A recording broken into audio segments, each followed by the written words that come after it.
Welcome back to the brand new Fundamental Escape podcast. I am your host, Mark Fitzgerald, and how is this brand new, I hear you ask? Well, granted it is the same name, I am the same host, so what's different? Well, I'm on a new adventure.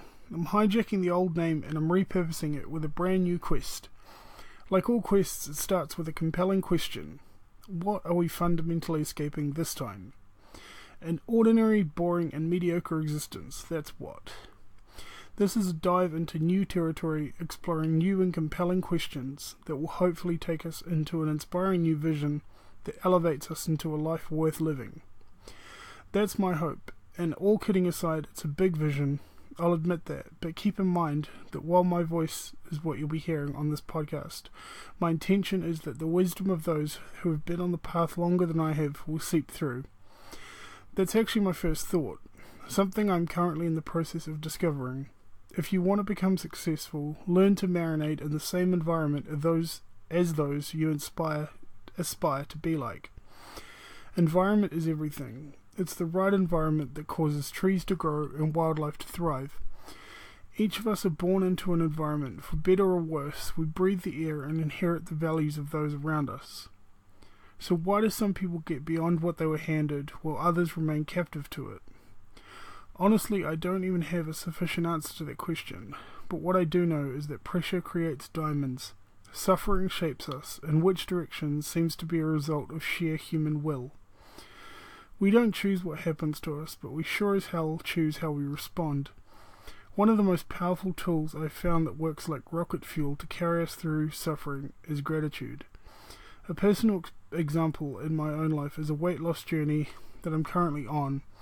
One of the thoughts I had the other day was, thank God I didn't allow myself to get so big that I could no longer walk. Sad to admit, but I was heading in that direction. Gratitude takes effort. Complaining comes naturally. Complaining is the fuel that allows us to continue justifying our current life and keep our expectations low. And this brings me to the overarching theme of today's episode. If I was to give this a title, I would call it How to Elevate Your Expectation, but that sounds too grandiose at this juncture.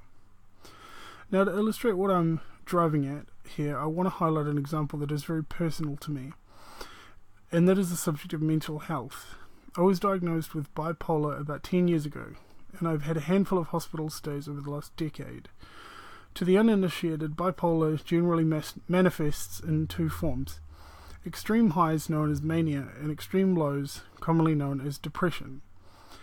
That one most of us have at least brushed shoulders with from time to time.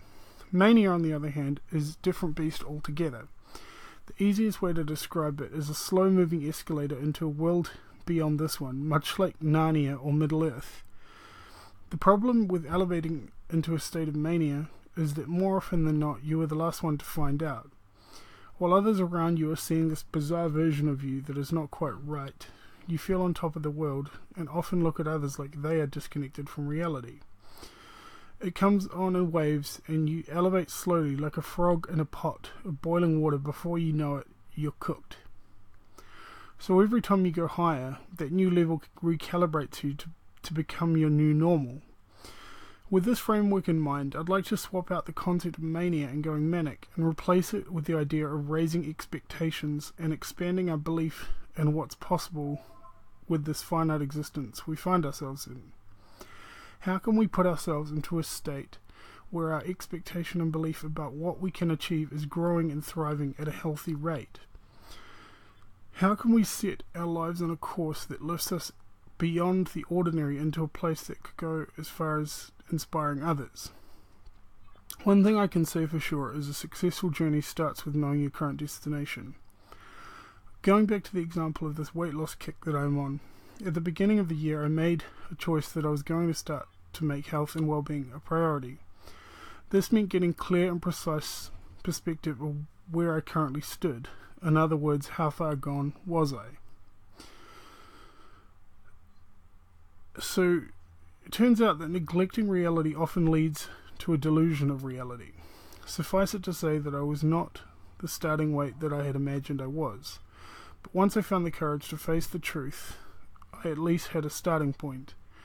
Maybe this is a good place to sit for a while. I implore you to take some time, make some time to consider where you are right now. Consider the things that you're happy with and reflect on the things that you hope to change. Perhaps there is an underlying complacency that paralyzes you. Perhaps your current expectations of how life should be or could be match how your life currently is. My suspicion is that is not the case. I know for me it's certainly not. I know that I'm capable of much more than I'm currently achieving. I believe this is true for many of us. In closing out, and to be clear, I'm not coming from a place of a professional laying out the principles of life in stone, carried down from some mountaintop. I am an amateur just like you, stumbling my way through and figuring it out along the way. My hope is that I can share the little that I've learned and continue to learn and encourage you to start the process of getting into that state where you begin to elevate your expectations around what is possible. One thing I know is a surefire path to begin the journey is to get around successful people. This takes determination, courage, and in my experience a healthy measure of humility, as we are often reluctant to expose ourselves to environments that highlight all our inadequacy, but in the end, I know it's worthwhile.